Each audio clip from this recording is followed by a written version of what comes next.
The Assassin.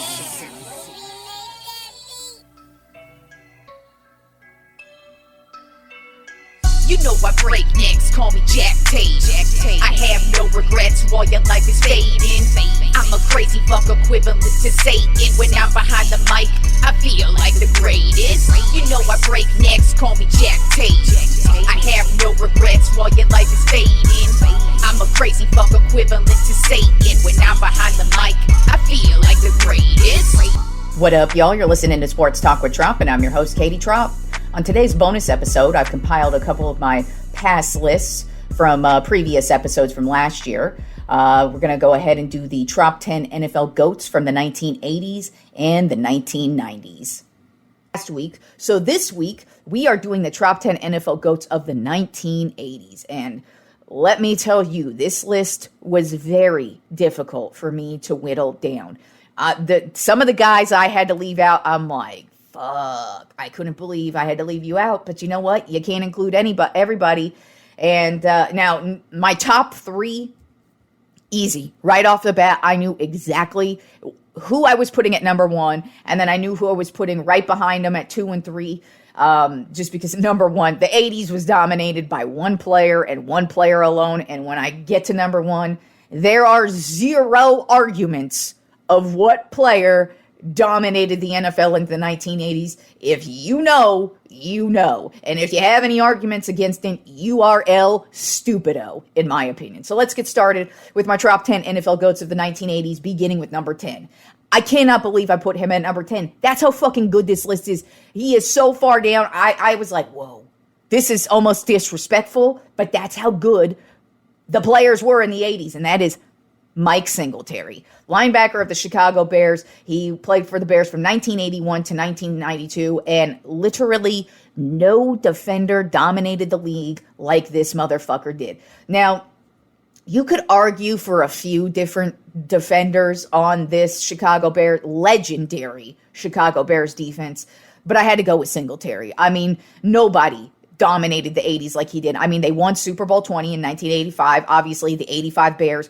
One of the most legendary defenses ever, arguably one of the greatest defenses of ever. But listen to his Mike Singletary's stat line alone in 1985. He had 109 tackles, 3 sacks, 1 interception, 3 fumble returns, and 1 forced fumble. The guy was everywhere, in on every single play, pretty much throughout his entire career. He was a 2-time defensive MVP, or a 2-time defensive player of the year in 85 and 88, 7-time first team All-Pro from 84 to 89 straight, and then in 1991. His career stats are 1,488 tackles, 7 interceptions, 12 fumble returns, and 19 sacks on his career. And like I said, nobody dominated defense like this guy. I mean, still to this day, you look at Mike Singletary, and that is just the prototypical linebacker. He was in on every play. He was the Mike. He was the guy you go to on defense who just knows everything, who knows where every play is going to be. And he was perfect to take over for Dick Butkus, too. It's like you go from Dick Butkus to Mike fucking Singletary. And like I said, this Bears defense was so legendary, it was hard for me to just pick one. But yeah, I had to just pick one because this top 10 was so freaking hard to whittle down. And Mike Singletary, number 10. Number 9 on my top 10 NFL GOATs of the 1980s, John Elway, quarterback of the Denver Broncos. He played from 1983 to 1998. So just so you know, spoiler alert, I am almost positive, 99.9% positive John Elway is going to be on my 1990s GOAT team as well, because honestly, John Elway dominated his entire career. In the 80s, though, he went to 3 Super Bowls. Unfortunately, they lost all 3 of the Super Bowls. But, I mean, just to watch John Elway play quarterback, it was just such a beautiful thing to watch. In my opinion, nobody throws a better ball. I could watch John Elway practice throwing a football all fucking day long. Now, in the 80s, he is a 2-time Super Bowl champion, but unfortunately, he didn't win those Super Bowls until the 90s, which is why I'm saying Don't be shocked if we're talking about John Elway again when I go over my top 10 NFL GOATs of the 90s. But in the 80s, he did go to 3 Super Bowls, lost all 3 of those Super Bowls, and they were bad losses too. They weren't even really good losses. Not that there's a good loss, but they were just ass whoopings. But in the 80s, though, he was, of course, legendary on a couple. What John Elway is known for is his comebacks. You could put him, I don't know, let's use an example of 98 yards to go with 37 seconds left on the clock. It might have been against a team called the Cleveland Browns in the AFC Championship game.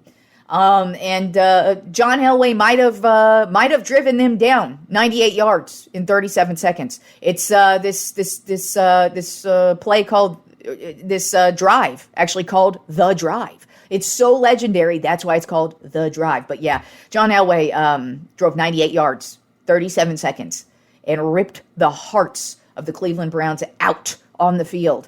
He actually has another legendary comeback as well against the Cleveland Browns where he rips their heart out in another playoff game. But, that's just what he was known for. He was known for his comebacks. He was known for just ripping people's hearts out. He was just that dude who you could not give any time left on the clock, or else you knew there was a good chance he was driving him down the field, which he would almost always do. Of course, he did win an MVP in 1987, so that's another reason why he, of course, makes this list. His career statistics are 51,475 passing yards with 300 passing touchdowns, 3,407 rushing yards, and 33 rushing touchdowns. So the guy just was absolutely dominant during the 80s and also during the 90s as well.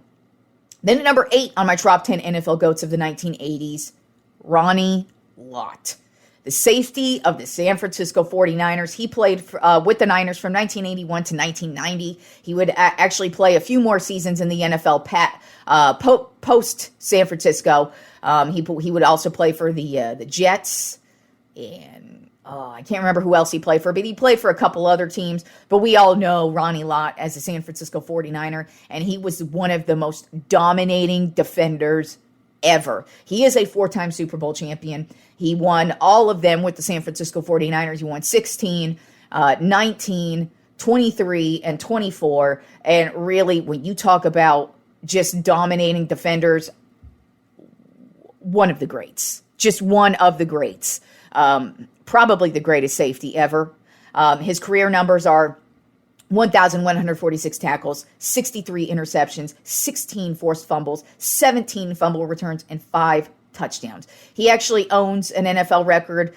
In his rookie year, he had 3 interceptions for touchdowns. That's an NFL record still that stands to this day. That just goes to show you he was good from day fucking one and just dominated. You never wanted to throw anywhere near Ronnie Lott, and you never wanted to cross the middle near Ronnie Lott because you want to see somebody light a motherfucker up. His name is Ronnie Lott. He's also known for having his pinky amputated mid-season because he wanted to keep playing. It was either have season-ending surgery or amputate your pinky. The dude chose to amputate his pinky. That is what a badass motherfucker Ronnie Lott is. He was an 8-time first team All-Pro, 1981, 1983, and then 1986, all the way up through 91. He led the league twice in interceptions in 1986 and 1991, and just an all-around badass. And really, it was hard going back and forth between him and Michael Singletary on who was more dominating on defense in the 80s, but I had to give it to Ronnie Lott. There is one person I did put above them, who we're going to be talking about next. But I mean, it was hard. It was hard to choose this, but Ronnie Lott and Mike Singletary were just badass motherfuckers on defense and just dominated the 80s. But number 7 on our top 10 NFL GOATs of the 1980s, this is another guy who's probably going to make the 90s list, so just look out for it, and that is Reggie White. Defensive end of the Philadelphia Eagles and the Green Bay Packers. Spent the 80s, though, with the Philadelphia Eagles from 1985 to 1982. And then he, of course, would end his career with the Green Bay Packers. Beginning in 93, he would play with the Packers and like I said, end his career with them. He would actually win a Super Bowl with the Packers, but we're not talking about his career with the Packers because that's in the 90s. And like I said, don't be shocked if you hear the name Reggie White on the next list. But his career numbers are 198 career sacks, 33 forced fumbles, 3 interceptions, and 2 touchdowns. I mean, really, one of the greatest defenders ever. Just ever. He actually owns an NFL record of consecutive seasons leading the league in sacks. Twice he did that. And then he also has an NFL record of 10-plus sack seasons with 9 10-plus sack seasons. And then also he has an NFL record of who has the most 15-plus sack seasons. He has 5 15-plus sack seasons. So the dude just did nothing but terrorize quarterbacks his entire career. He was Defensive Player of the Year in 1987 and 1998. 8-time first-team All-Pro from 1986 through 1991, also in 95 and 98. And when he led the league in sacks, those 2 consecutive seasons, it was in 1987 and 1988. So really, I had to put him on here in the 80s because I was like, should I only put him on my 90s list? And I was like, well, no, man. Just the way he dominated the 80s was just as equally balanced as when he dominated in the 90s. I mean, Reggie White never fell off. It's hard to even describe if you didn't watch his career what a dominating force Reggie White was. And that's what I'm saying. Like, this list was so fucking hard for me because I'm like, how do I put Mike Singletary at 10 and Ronnie Lott at 8? Hell, John Elway at 9, Reggie White at 7. But see, with Elway, I feel like he dominated the 80s, but he was a winner in the 90s. So that's why it's like I wasn't feeling too bad to put Elway at 9 because he didn't win shit in this era. And, there's a few motherfuckers ahead of him where I'm like, sorry, your Super Bowls and the way you dominated the 80s, I got to put you above Elway. But we'll see where both Elway and Reggie land in the 90s list because I'm pretty sure I'm putting them on there because they dominated the 90s and 80s equally. And Reggie, like I said, Reggie White never fell off. The dude just knew how to sack the quarterback. He was just so hard to block. Even if he was triple teamed, you still couldn't stop the dude. He was just watch yourself some Reggie White highlights if you gotta. You will not be disappointed watching Reggie White highlights. Then at number 6 on my top 10 NFL GOATs of the 1980s, Eric Dickerson, running back of the Los Angeles Rams from 1983 to 1987, and then running back for the Indianapolis Colts from 1987 to 1991. His career statistics: 13,259 rushing yards, 90 rushing touchdowns, 2,137 receiving yards, and 6 receiving touchdowns. He owns an NFL record for the most rushing yards in one season. He has 2,105 rushing yards in one season. His rookie season, he owns the NFL rookie record for most rushing yards with 1,808 yards in his rookie season, y'all. He almost ran for 2,000 yards in his rookie season. And then he also has the most yards in a playoff game with 248 rushing yards in a playoff game. So those are records that still stand to this day. I mean, Eric Dickerson, when I love watching Eric Dickerson run. He just like glides. It is one of the most beautiful sights you will ever watch. And I kind of feel like we don't hear about Eric Dickerson as much because back in the day, he really started having some contract issues with the Los Angeles Rams. And I kind of feel like it was one of those things where the media was bashing him. The front office was bashing him. And then they're like, get the fuck out of here. We're going to send you into Indianapolis. And then he also had some contract issues with them. So I kind of feel like he has a negative point of view with some people, but with me, he does not, because I was not around in that time. And also, you know me, get your money while you are in the NFL, or really, if you are an athlete, get your money while you can, because these owners, these front offices, they give zero fucks about you, and they will get rid of you as soon as they can, and they will make up all the reasons as to why you shouldn't get paid. So to me, I will never ever have an issue with motherfuckers trying to get paid. Now, if you hold out and you have negative things that happen to you after you hold out, like you get injured or you just have an overall bad season, that is on you. But at the same time, you got to get your money, and that's one of the ways you do it is by holding out. And so I kind of feel like Eric Dickerson doesn't get the same accolades as a lot of other running backs do. Because, I mean, when people talk about Barry Sanders, for example, the dude never won shit. He barely played in any playoff games. And yes, blah, blah, blah. He played for the Detroit Lions. And they didn't put anything around him. But you talk about him like he's a legend, as you should. And nobody really talks about Eric Dickerson in the same light. And I feel like they should. Because he dominated the league. It's just he felt he should get paid. And he should have got paid because he was dominating the league. Like I just said, he almost had 2,000 yards rushing in his rookie season. Nobody does that. But anyways, back to his stats. He was Offensive Player of the Year in 1986, Rookie of the Year in 1983, 5-time First Team All-Pro in 83, 84, and then 86 through 88, 4-time Rushing Leader in 83, 84, 86, and 88. So, I mean, all the dude did was run. And he was just so difficult to stop. He was one of the greatest running backs to ever do it. And Eric Dickerson just dominated the 80s like no other. If he had some championships, I feel like a lot more people would discuss him. But I feel like, to me, it doesn't matter. You talk about Barry Sanders, and like I keep saying, you should talk about Barry Sanders, even though he didn't win any Super Bowls or even have a chance at winning a Super Bowl. Eric Dickerson did play, in I know for sure one Super Bowl. I think just one. He might have played in two. Regardless, I know he played in a Super Bowl and was on the losing end, but the dude just was so lightning and electric, and just watching him run, it was like that was all he was meant to do, was just fucking run that football, and he just dominated at it and was just one of the greatest players of the 1980s. Then at number 5 on my top 10 NFL GOATs of the 1980s, Anthony Munoz, offensive tackle of the Cincinnati Bengals. He played from 1980 to 1992. And really, if you're putting together a list of just offensive linemen, it's really hard to argue against Anthony Munoz being at number 1. Nobody was more consistent than this dude. He started 182 of the 185 games played.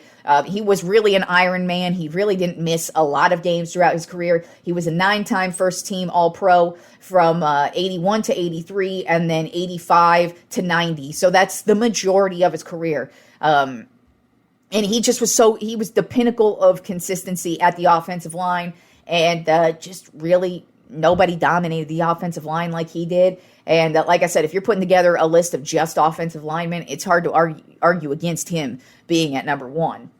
Then at number 4 on my top 10 NFL GOATs of the 1980s, there was only one running back I could put over Eric Dickerson, and I really racked my brain with this one because I want to say the Super Bowl does help, but it was hard for me to put another running back over Eric Dickerson, but I did it, and it was Marcus Allen. Running back of the Los Angeles Raiders from 1982 to 1992, and then he also played for the Kansas City Chiefs from 93 to 97.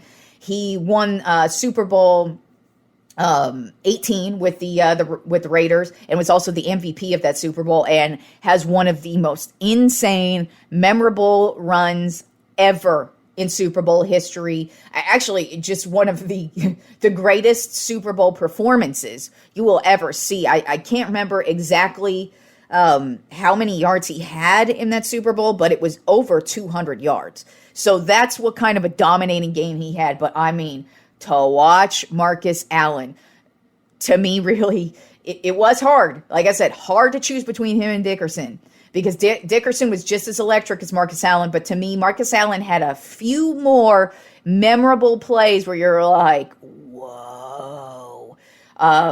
And he just really dominated the 80s to me. And like I said, I feel like for me, him winning the Super Bowl and being a Super Bowl MVP is the only thing that put him above Eric Dickerson to me.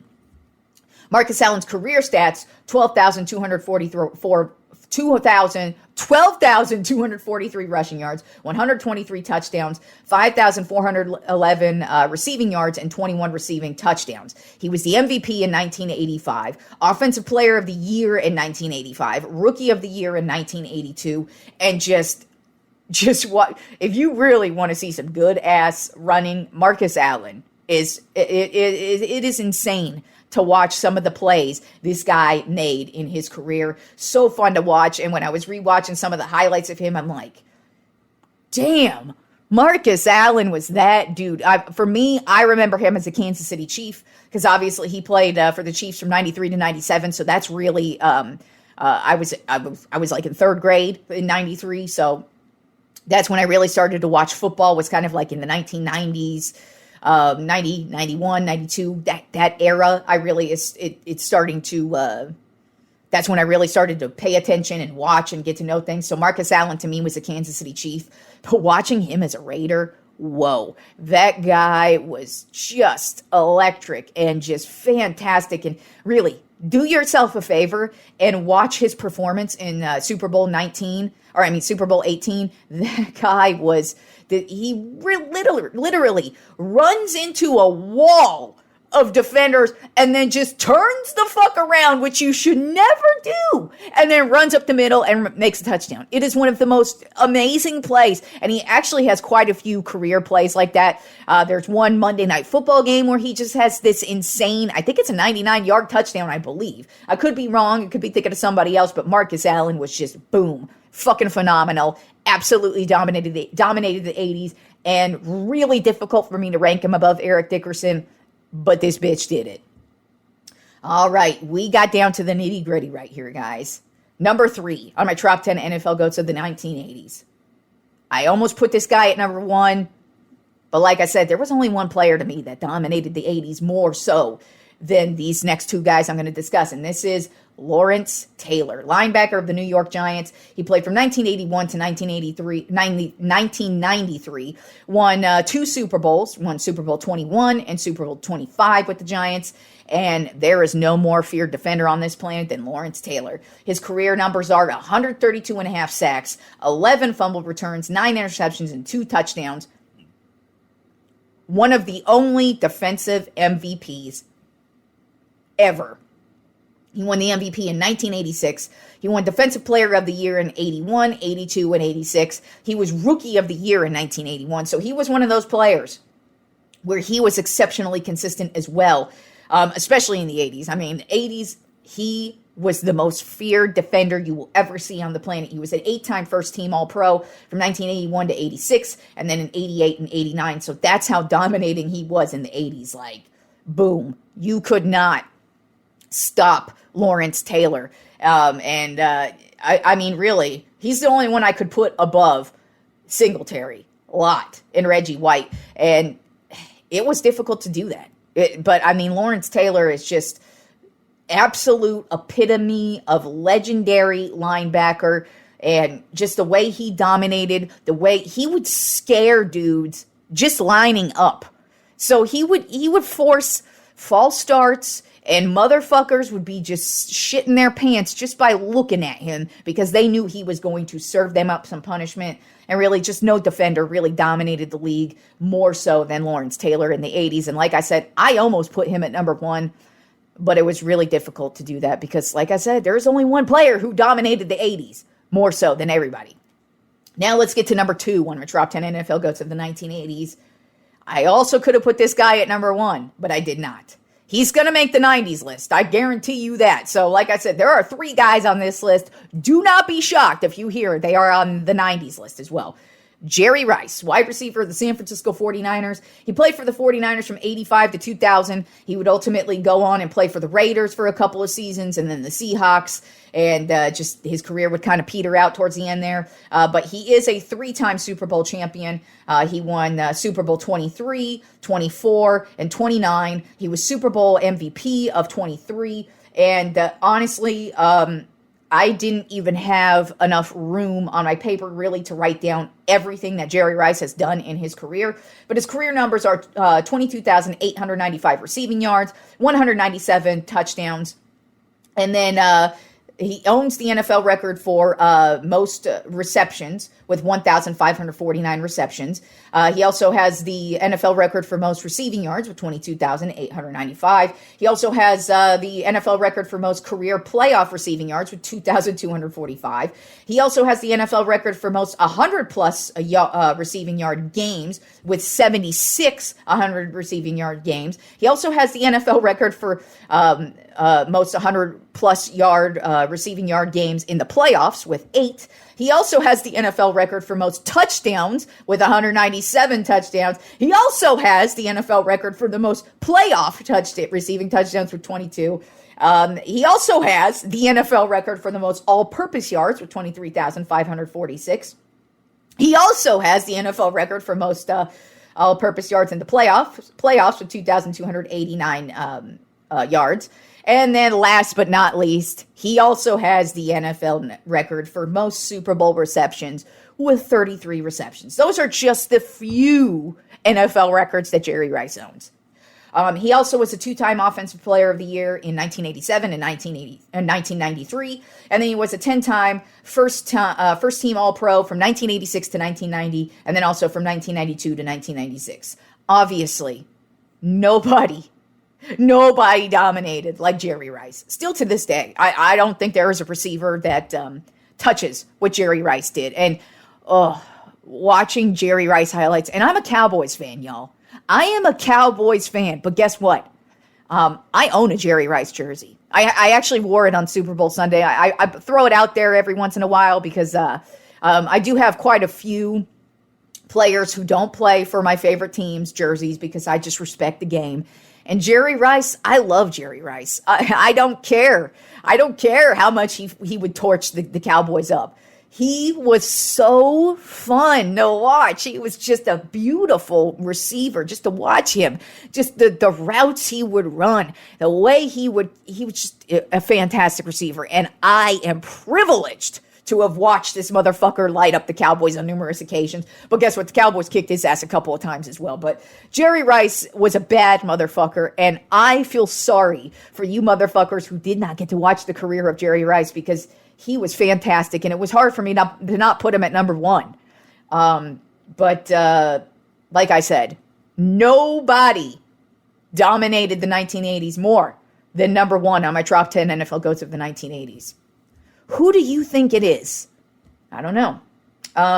Could it be Joe Montana, the quarterback of the San Francisco 49ers? Yeah, it is. He played for the San Francisco 49ers from 1979 to 1992, and then he would have a brief stint with the Kansas City Chiefs at the end of his career. But I will repeat, nobody dominated the 1980s like Joe Montana did. It was the easy, when I thought of this list, I said, Joe Montana, number one. There wasn't even a question. There wasn't even a thought. Like I said, I debated on whether I was going to put LT there. I debated on Jerry Rice, but you know what? Nobody dominated the 1980s like Joe Montana did. He is a 4-time Super Bowl champion. By the way, Joe Montana was Tom Brady before fucking Tom Brady even hit the league. And Tom Brady will back that shit up because Joe Montana is Tom Brady's favorite quarterback of all time, favorite football player of all time. He grew up watching the Niners. So Tom Brady will back me up on that. Now, I put Tom Brady now above Joe Montana, but Tom Brady knows where he comes from. And Tom Brady probably wouldn't even exist if it wasn't for Joe Montana. But anyways, Joe Montana is a 4-time Super Bowl champion. He won Super Bowl 16, 19, 23, 24. He was the MVP of 3 out of 4 of those. He was Super Bowl MVP of 16, 23, and 24. He also has some of the most epic comebacks in Super Bowl history. I mean, it's really difficult to describe the way Joe Montana dominated the 80s, but like, you knew you could not leave a minute's worth time on the clock and think he's not driving it down the field and driving his team in for a win. He just knew how to win. That is all Joe Montana did, was win, motherfucking win. It's actually quite shocking that towards the end of his career with the 49ers, how often they would take him out, and they wanted Steve Young to start so bad. Actually, in between because like I said, he won Super Bowl 16, 19, 23, and 24. So in between those, the 16, the first Super Bowl, Joe Montana would actually have a back surgery. And basically from that back surgery on, his coaches, Bill Walsh and, George Seifert, his two coaches he had as his Niners career. During that time, after that back surgery, they did not trust him. They kind of felt like he had lost a step. And even though he would keep winning and keep driving and they'd keep going to the Super Bowl, they'd keep going to the playoffs, they still would try and replace him. And they would ultimately bring Steve Young in, and he would back him up for a couple of seasons, for a few seasons actually. And then eventually, there was even one of the Super Bowls that they won. I can't remember if it was 19. I might actually think it was 23. Steve Young actually played the majority of that regular season. So it was weird. Like I said, I'm rewatching all the Super Bowls right now. And so to rewatch some of those seasons where they're actually like sitting Joe Montana at certain points, and they kept wanting to push Steve Young in, and eventually they did. And that's why he would end up with the Kansas City Chiefs. But when he went to the Chiefs, he took them to the AFC Championship game. So that's all Joe Montana did was win. No matter what he did, when he was with Notre Dame in college, that's all he did was win. He comes to the NFL, that's all he does is win. He dominates the 80s, and he still had hardships. That's why you can't, even though you're the best in the league, you can't ever sit pretty and act like it's all good, even though you're winning, like Joe Montana did, because he had Steve Young breathing over his fucking shoulder. And if he even broke his fucking pinky toe, he knew they were putting Steve Young in. So Joe Montana even had to battle for his career. So here are Joe Montana's career numbers. 40,551 passing yards, 273 passing touchdowns, two-time NFL MVP in 1989 and 1990. He owns an NFL record for the most playoff touchdowns with 11 playoff touchdowns. He was Offensive Player of the Year in 1989 and three-time first-time All-Team in 87, 89, and 90. And I cannot reiterate enough, no player dominated the 1980s more than Joe Montana. You couldn't even fathom a player being as touching even what Joe Montana did. And then Tom Brady, of course, not only reached what Joe Montana did, but went above it. And then we also have Patrick Mahomes now, who's kind of creeping up in that same echelon of, oh shit, he might be joining this this crew of Montana, this upper echelon of Montana and Brady. So it's going to be interesting to see how Mahomes progresses throughout his career. But to me, with Montana, like I said, he dominated. But they were doubting the shit out of him. And eventually he would get traded to the Kansas City Chiefs, the greatest quarterback, one of the greatest quarterbacks ever to play the game. And at that time, he was the greatest quarterback. And Niners fans, they were not happy with Steve Young being the starter, too. I mean, even Steve Young, he had to deal with a lot of bullshit leading up to him finally winning a Super Bowl in 29. So it's just really crazy to hear those stories. But at the same time, that's why Tom Brady's entire career, you would hear him at the podium say, you have to fight for your spot to be the starter every single day. And there's no truer thing than that, because you look at Montana. Steve Young breathing over his shoulder. Same thing I mentioned when I was talking about Roger Staubach. You wouldn't think they're going to sit Roger Staubach, but his entire career, Tom Landry doubted him and was always putting him in, putting him out. No, we're not going to play you. No, we need you to be a pocket passer. So that's just the way the league is. When you hear these guys talk about battling for their job every single day, they did. And even the greats did. Even my number one, Joe Montana, got traded his ass away from the Niners. But nobody, and I reiterate, nobody dominated the 80s more than Joe Montana. So my top 10 NFL GOATs of the 1980s are number 10, Mike Singletary, number 9, John Elway, number 8, Ronnie Lott, number 7, Reggie White, number 6, Eric Dickerson, number 5, Anthony Munoz, number 4, Marcus Allen, number 3, Lawrence Taylor, number 2, Jerry Rice, and number 1, Joe Montana. That is my top 10 NFL GOATs of the NFL GOATs of each decade. So we're moving on to the top 10 NFL GOATs of the 1990s. And this one was, I mean, they've all been pretty difficult, But this one for me was probably the most difficult because the 90s is when I started to watch football.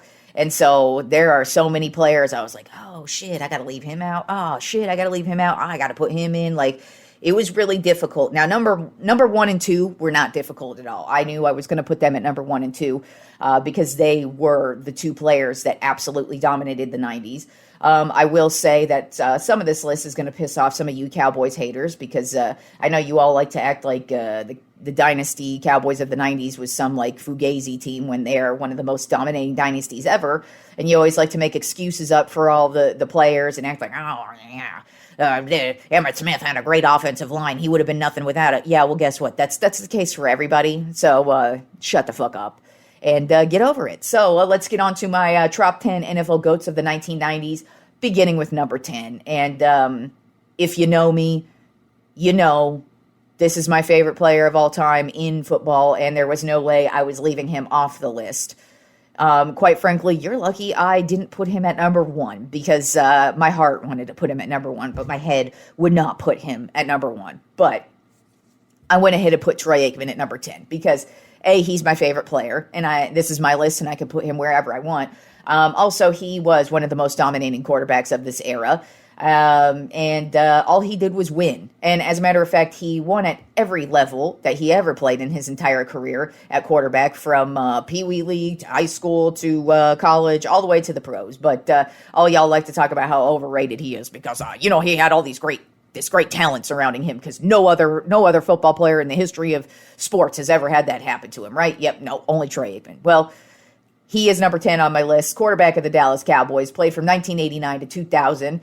Won Super Bowl 27, 28, and 30. This is one of the reasons why he's on there, because when you actually dominate the Super Bowls, that is all that matters. He was actually the Super Bowl MVP of Super Bowl 27. His career passing yards, 32,942 yards with 165 touchdowns.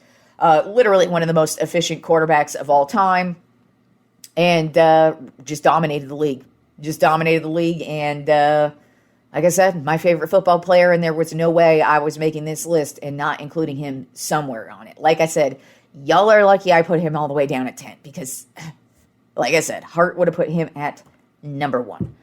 Moving on to number 9 on my top 10 NFL GOATs of the 1990s, John Randall, one of the most fun defenders to ever watch. He was absolutely insane. The defensive tackle of the Minnesota Vikings. Well, that's who he mostly played for. From 1990 to 2000, his career stats are 556 total tackles, 137 and a half sacks, 29 forced fumbles, 11 fumble returns, or 11 fumble recoveries, 1 interception, and 1 touchdown. He is a 6-time first-team All-Pro from 1993 to 1998, and he led the league in sacks in 1997 and just was an all-around badass motherfucker. He was hilarious. He would say the most insane shit to some people on the field, and he just was nuts. You would just see him on the sideline, and you could just see what an insane motherfucker he was, and I really enjoyed watching him. It was actually kind of hard to put him down at number 9 because he was so good, but there are a few other defenders who are ranked above him on this list, for me at least.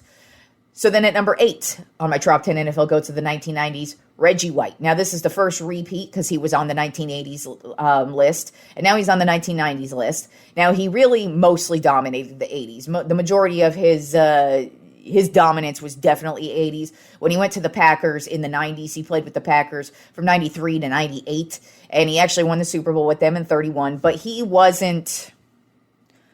they weren't as dependent on him as the Eagles were. And, he obviously was the guy on defense, but they actually had quite a few pieces on the defensive side of the ball that really were able to make big plays, just like Reggie White. So most of his dominance was in the 80s, but he still dominated the 90s, and I couldn't leave him off. Of course, his career stats, 198 sacks, 33 forced fumbles, 3 interceptions, and 2 touchdowns, and just one of the overall greatest defensive players you will ever have seen play. There are more stats, of course. I didn't rattle off all of the ones from the 80s just because I already went off on those stats, so go listen to that episode if you want to hear more Reggie White stats. But he was just one of the most dominating figures. And when he played for the Eagles in the 80s, he was fantastic. And then he went over to the Packers and did the same thing in dominating fashion. And he actually ended his career with the Carolina Panthers. So he did play for a couple other teams, but he was mostly known for his time with the Eagles and the Packers. And in the 90s, it was all about the Packers. Then at number 7 on my Tropp 10 NFL GOATs of the 1990s, I have Bruce Smith. It was hard to put Bruce Smith down this far, but I had to. And actually, you know, I was going between these three, Randall, White, and Bruce Smith. I just was going back and forth. And then finally I looked at Bruce Smith's stats and I was like, come on. Really, there was no more dominating defensive end than Bruce Smith in the 90s, and so I went with Bruce Smith above the last two. But it was really hard to when you pit them against each other. They were all badass motherfuckers, but Bruce Smith has the resume. He was the defensive end for the Buffalo Bills from 1985 to 1999. His career totals are 200 sacks, 2 safeties, 43 forced fumbles, 15 fumble recoveries, 2 interceptions, and 1 touchdown. And the 200 sacks is actually the NFL record. So, you know, that alone to me was like, okay, I got to put him above Randall and Reggie White. Just, you know, I wanted to put White in there just because he had the Super Bowl, but then I'm like, sorry, the 200 career sacks, being the NFL leader, I'm sorry, that just puts you above everybody. He also was Defensive Player of the Year in 1990 and 1996, 9-time first-team All-Pro, 1987, 1988, 1990, then 1992 through 1997. A couple other records he also owns in the league. The one player of having at least 1 sack a season. He did that for 19 seasons straight. And then 10 plus sacks a season, he did that for 13 seasons straight. And so those are both NFL records, along with his career 200 sacks is also an NFL record. And really, Bruce Smith was just you know, there were a lot of leaders on that Bills team, of course, because, you know, they had Jim Kelly, but I just kind of feel like their backbone, their heartbeat was Bruce Smith, and they went as that dude went.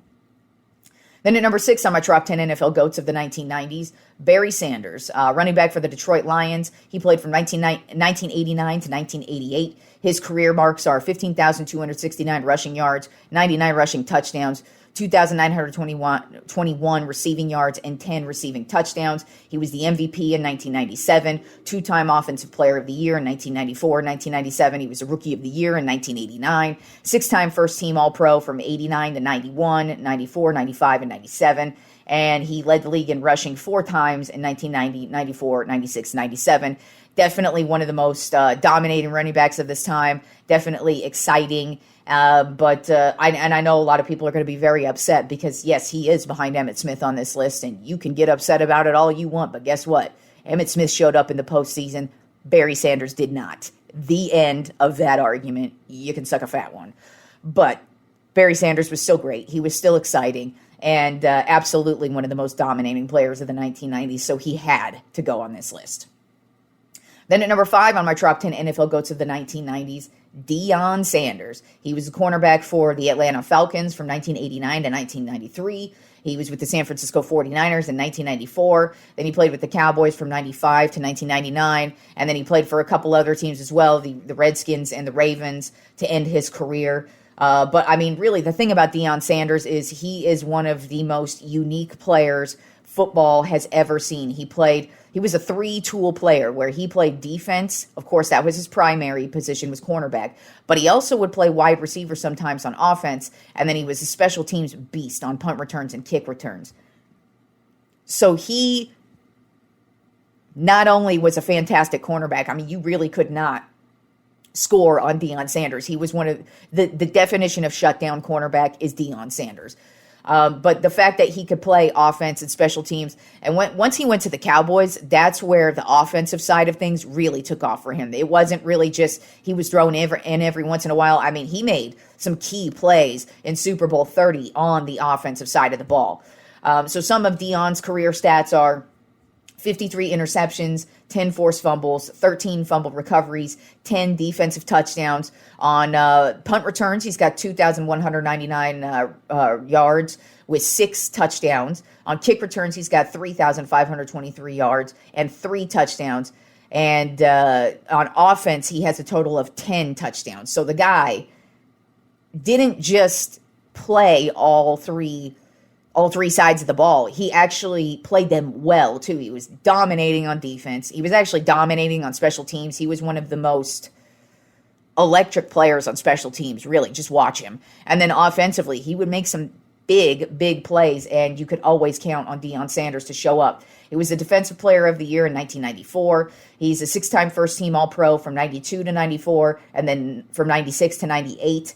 And he was also so athletic that he played baseball as well. At the same time, when he played in the NFL, he was actually the first athlete ever to play in an NFL game and an MLB game in one night. Now, unfortunately, the baseball game, they didn't play him. He just suited up. But basically, he played his football game, flew out to the baseball game, and showed up and actually was ready to play, but they just did not play him.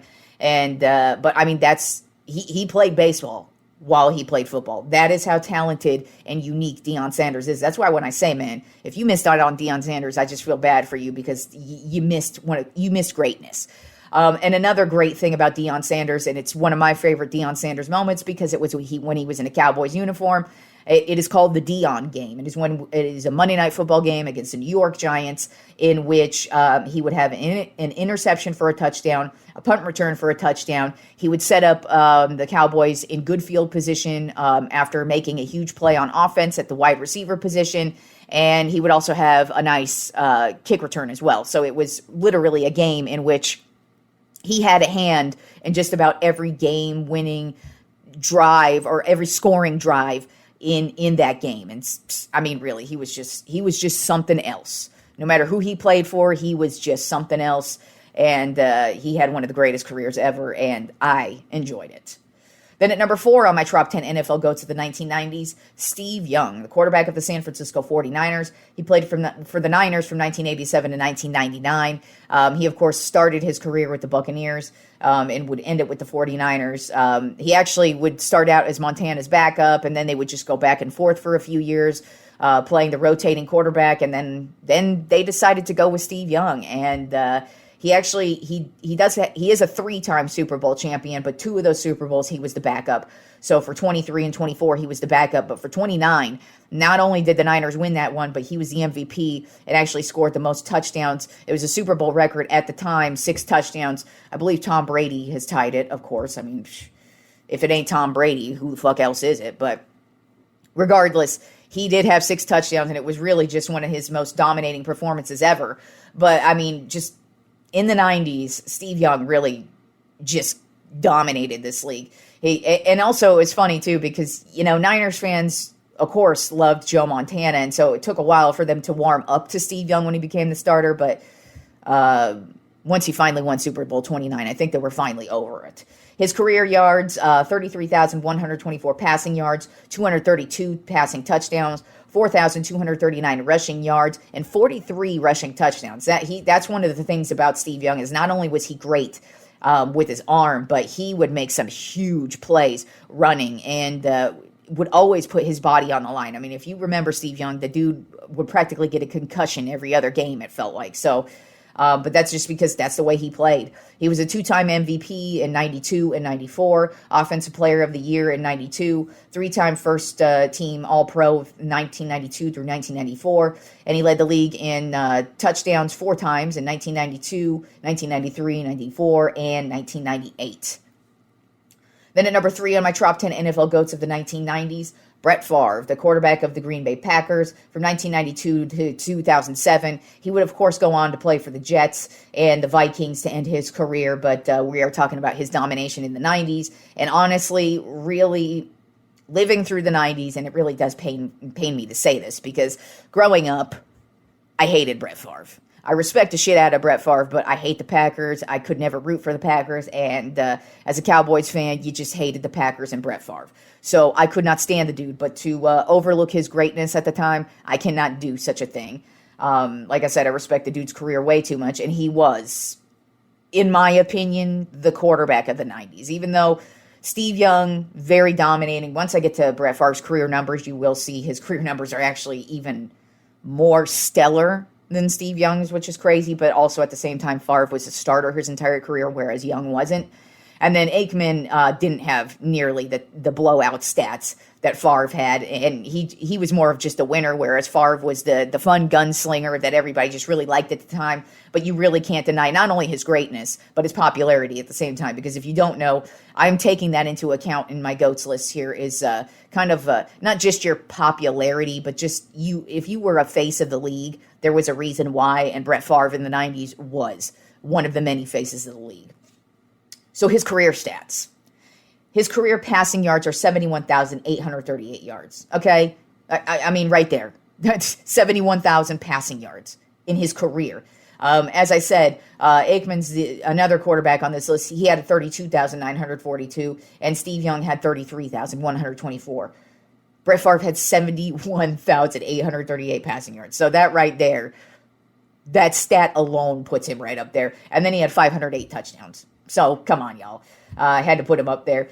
He also won Super Bowl 31, of course. He's a three-time MVP. And at the time, that he won it 3 years consecutively, and that was the first time that had ever happened in the league. He won 95, 96, and 97. Offensive Player of the Year in 1995. Three-time first-team All-Pro, 1995 through 97. Led the league in touchdowns 4 times from 95, 96, 97, and 2003. He also had a record 297 consecutive starts. So that's another thing. He was just known as the Iron Man. He would get the weirdest injuries, and he would still play. So, you know, even though I hated the dude, I still got to put him up there in those career stats. When I was going back, because I was flipping back and forth between him and Steve Young, just because they both really dominated. You know, they won MVPs, and they were pretty much the guys for quite some time there. But then once I looked at Favre's stats, I was like, sorry, Young. Sorry, dude. I gotta put stupid ass Favre above you. And I did it. So had to do it because, you can't deny the greatness there. And that was one of the things about Favre, just a total Iron Man and just absolutely dominated the league in the 90s. Then at number 2 on my Tropp 10 NFL GOATs of the 1990s, another guy who is a repeat on this list, and that would be Jerry Rice. Of course, I had him on my 1980s list, so I'm not going to go through all of his career stats since he has 1.5 million stats, and I already rattled them off in the 1980s episode. So go back and listen to that if you want to hear me rattle off some more on Jerry Rice. But obviously, San Francisco of the wide receiver of the San Francisco 49ers during the 90s from 1985 to 2000. And then, of course, he would end his career with going to Oakland and the Seahawks and the practice squad, I believe, with Denver. But anyways, he's known as the Niners, of course. 3-time Super Bowl champ, Super Bowl 23, 24, 29, and was the MVP of 23.